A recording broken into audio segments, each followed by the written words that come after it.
So, ito na yung update niya mga kabasyong. EE100 Love Light. Yan. EE110. So, okay na. Ang mga ginawa ko dito, ayun, nag-ano na yung compressor. Nag-on off na. Naka-aircon to ha. Ang ginawa ko dito mga kabasyong, reroute ng vacuum lines. Tapos, yan, tinanggal ko na yung BBSB kasi nga, kita nyo. Tapos, nilinisan natin to yung dito sa throttle.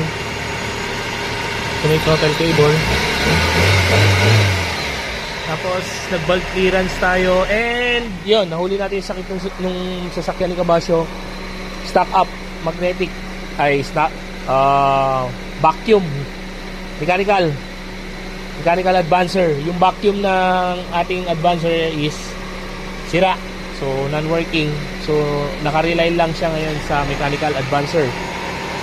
So, yan. Pinalitan ko na rin yung wire. So, kita nyo. Ayan. Naka single ano lang siya. Single pigtail.